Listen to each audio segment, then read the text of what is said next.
McKivitz, Burford, and Brindle, alongside Jalen Moore and Aaron Banks. This is what life after Trent Williams looks like right now. Not great, but they'll figure it out. Like you don't need to panic now. You still have Trent Williams. You'll figure it out and rework it or draft someone up high. Like I'm not really worried about the offensive line. That being said, it's not one of their strengths because they have a couple of spots that I think are softer, specifically that right side of the line. Mm-hmm. I want to get into the Kittle thing she said because that's the more intriguing one. We all see there's value in blocking, right, B? Very good. Yeah. Like for Kittle, helping out that offensive line. No doubt. I do feel like it's a crutch for Shanahan to not improve the offensive line. Having someone like Kittle in there. And Juszczyk. Yes, and Juszczyk. But can we have a sophisticated conversation in the last 35 years? How many tight ends went to the Hall of Fame because they were great blockers? Not many. Shannon Sharp, Tony Gonzalez. Yeah, Gronk. Rob Gronkowski is probably the best overall tight end. But would you agree? I don't even want to bring his name up, but Aaron Hernandez was on his way to being a great tight end. He was not known for blocking. Antonio Gates. Vernon Davis, he could block. Yeah, but the first thing when you think of all those guys, pass catchers. Right now, explosives. Now, you could say that, George Kittle stylistically is different from Kelsey, and I would agree. I would agree with that. He's way more rugged than what Kelsey. Mm-hmm. Although Kelsey's underrated physically, I just think he's a wide receiver who plays tight end. Like that I understand. But I'm not paying George Kittle to chip on every single play. No. If that's the case, you drafted this kid Latu, who's now on injured reserve, in the third round to be a blocking tight end. I've been begging for a second tight end to come in. You're paying right tackles to play right tackle. Right. You pay a guard to play guard. I'm paying George Kittle to be a dynamic downfield threat. That's what $20 million a year, that's premium money. Premium money for him and D-Ball. So I'm not outraged by how they use him, but I do think it gives Shanahan an out on we don't have to necessarily focus on right tackle and right guard because I do have this elite blocker who can also be a dynamic pass catcher, and I feel like it's too tilted in the opposite direction. He needs to be more of a pass catcher and less of a chipper and a helper. I'm with you. He needs more targets. He cannot walk off a football field with only 2 targets. Now, the big question is Christian McCaffrey, because we know Deebo Samuel's not going to play. I would love to get people's thoughts on that. Deebo Samuel out with a hairline fracture in his shoulder. That broke Saturday. So he's going to be out this week. He's going to be out next week against Cincinnati. And they'll reevaluate him after the bye week. So Deebo's gone for the next 3 weeks. We won't see number 19. That's big. Trent Williams. We may not see Deebo when they reconvene and get ready for Jacksonville, who's another good AFC team. So you won't see Deebo for the next 3 weeks at least. Trent Williams, ankle injury. Heck, I don't even know if he's going to be ready to go against Cincinnati, against Hendrickson and Hubbard and that defensive line. That's very underrated. So now you don't have Trent. So now Jalen Moore is on the spotlight. And they all talked in the Cleveland game, you couldn't put Moore in that position. Moore hasn't been very good for the 49ers. He just hasn't. Not a good pass protector. Not a good run blocker. Jalen Moore has not been good. This is a big night for him. All right? Then you look at George Kittle and you look at CMC, and CMC's averaging 18 carries per game. We're not even mentioning how many touches he gets in the pass game, which is like another, 4 to 5 to 6? Depends on the game. Yeah. Are the Niners making a mistake suiting up Christian McCaffrey tonight? He has a slight tear in his oblique. That sounds painful. That sounds like an injury that's not going to heal by itself. Where's Dr. Rob Panya? Has he said anything about this? Has he?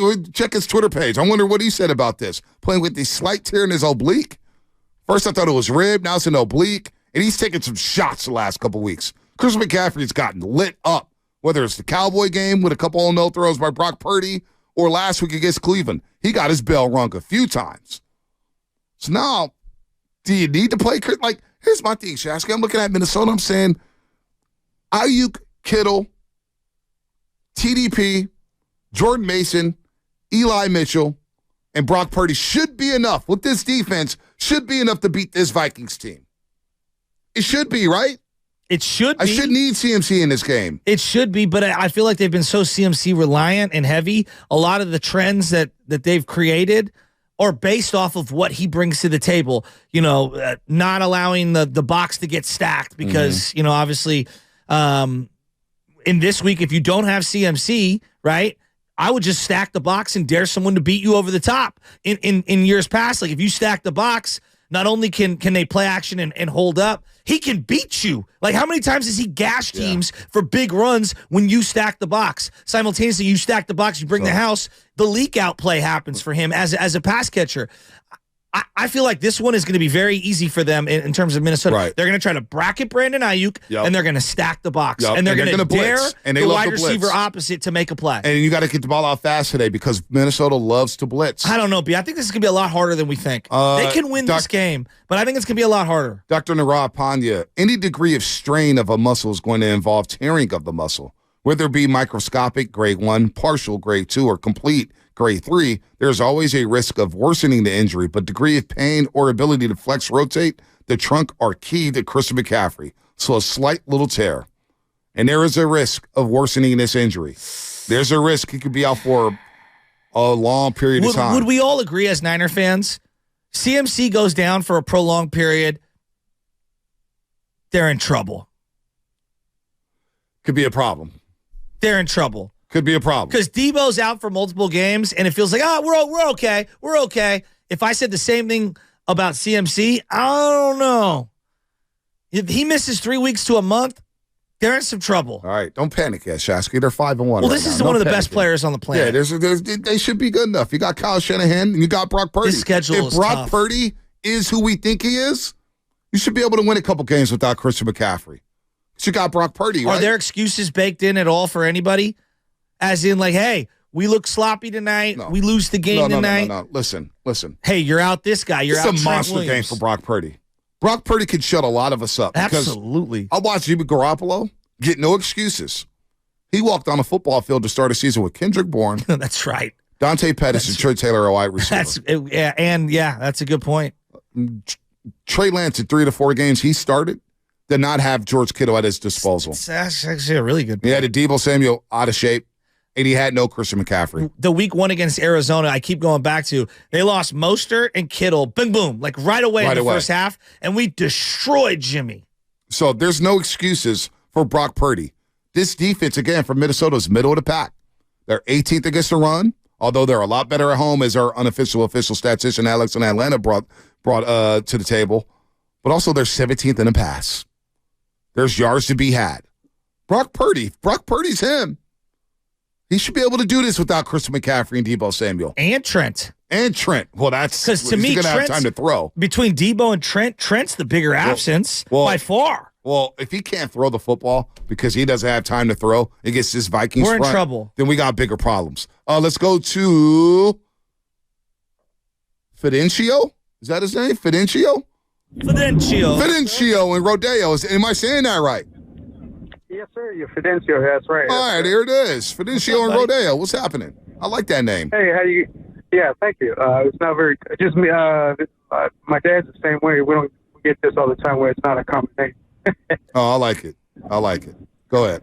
Hey, I just wanted to say I'm a little worried about our defense coordinator, Wilkes. You know, you guys talk about Bosa not getting any sacks and how many he has. To me, it has to do all with this guy, man. This guy, I don't know if you guys, the first half, it looked like to me there was a 4-man rush. It's just 4-man rush. Change it up a little bit. Give me a different look. Put 8 guys in the box or something. Make it look like you're coming after him. You got to free up Bosa to get some sacks. He's killing me. And then when they showed his face on the screen, he's going against this guy from the XFL. He's all stressing out over that screen. I don't know, man. What do you guys think? I think he's fine. I think they've been really, really good. They had a rough week last week, and even then they held him under 20. Yeah. I think we've made a lot about Steve Wilkes being up in the booth. I watched Vic Fangio last night up in the booth. We all love Vic Fangio. Right. They got roasted. They had no answers for Philadelphia. I don't think it matters on the booth or down. Some guys like up top. Some guys like to be down on the field. They've been fine. Norm Chow used to be on the sidelines, and he was a crummy offensive coordinator in the NFL. In the NFL, yeah. College, he was good. Yeah, he was really good. No, I liked him in college. So the opportunities are going to be there. Last time you heard Norm Chow. Norm Chow. I know you like that. Well, he was a hot name. Remember, he was a hot name for so long. Norm Chow. Kind of like Pep Johnson. You know Pep? No, Pep. What was his name? Hamilton. Pep Hamilton from Stanford. Hot. Oh, he's on the scene. Offensive coordinator. He's ascending. And he's gone. And he's gone. the Vikings, they're number one in the league when it comes to this category, blitzing. They send a blitz on 58% of the plays. They blitz on 58% of the downs. Brian Flores, their defense coordinator, we know the former head coach of Miami by way of New England, spent all that time with Belichick. They're going to blitz Purdy. I mean, they blitz 58% of the time. That's the most in the league, hands down. So getting the ball out fast, he's been very good against the blitz. In weeks past when they've had a full roster. This just feels like one of those games where it's like you can win a game like this, down this many guys, and being limited with CMC. That's one of those gut check kind of wins. This feels like a gut check game for the Niners tonight. They send a blitz on 58%. Brian Flores sending all these dogs, blitzing left and right here. So can you take advantage of that? I believe they will be able to take advantage of that. And listen, man, the Vikings, their run game is non-existent at times. Make them one-dimensional. That should help the 49ers in a game like this. Make them one-dimensional. Let's go to Brendan in Newark. Brendan, what's happening, man? You're on the roast. What's up, guys? How we doing? Good, man. Good. How are you? I'm doing all right. I'm feeling, you just mentioned 58% for the Vikings and how that worked out for the Giants, but then again, we were fully healthy when they were blitzing the heck out of us. I would love to see CMC, if he plays, put him on a pitch count. 5 to 10, get him his touchdown if we're at, like, short and goal. But give me more Mason. Give me more TDP. I hate to say it because I loved him when he was backing up and coming up in the league, but Elijah Mitchell's lost a step. He's hurting me. Every time I see him carry the ball, it's 2 to 3 yards, and it's just not it's not where we fit. But I think this is a pass-heavy game. It's a bounce-back game for Brock. He needs to shake off that loss and his worst performance of the season. Get Kittle involved, get Ayuk involved, even get Ray McLeod and Juwan out there catching passes for 15, 20 yards and go get the W, get the season right, and let Philadelphia know we're not scared of them. They've won big games with Elijah Mitchell as their feature back. Big games. But I do wonder about his body. Some guys, the NFL just beats him up. You said this, his rookie year, started off in Detroit. They played Philadelphia week 2 of 2021. I'll never forget this. Shashi goes, Bonte, that game was too physical for Elijah. I don't think he can hold up in physical football games. Like, just relax, Philadelphia stuff. Well, Breida had it happen to him. Right, because Breida was a good player. And then the physicality came, and I was like, oh, this guy ain't built for that. Yes. And that's how they found Elijah Mitchell. Right. And Elijah Mitchell didn't last that season. No. He hasn't lasted any season. He's already been hurt. But he is a good running back when he's on the field. He is solid. He is. Minnesota will give up yards on the ground. They will give up some yards here. And they blitz again on 58%. So they're a blitz-heavy team. Brock Purdy's been at his best against the blitz. He's been at his best against the blitz. But again, as Brendan in Newark mentioned, he had some guys. He had Trent Williams. Yeah. He had a 100% healthy CMC. This is the thing I want to see the Niners do tonight. This is like going real deep in the weeds. You have to be prepared for CMC to play 7-8 snaps and just come out of the game. So you need to suit up TDP in a game like this. Just in the event, you cannot have because Elijah's been injury prone. Even make sense? What? Let's play him 5 to 7 snaps. No, I'm saying you have to be prepared for him. Prepared for him to bow out. Yeah, you have to be. What I'm saying from a roster construction standpoint, like TDP has gotten not suited up the last couple of weeks, you have to suit him up. You cannot go into this game with just Elijah Mitchell and Jordan Mason backing up CMC. To me, this is an all-hands-on-deck running back room because we know Elijah could go out at any moment. Right. At any moment. And the last thing you need is just Jordan Mason and Juice available. We've seen when they've had to just Juice as the only healthy running back, remember? A couple years ago? So, to me, I would suit up TDP in this game. So,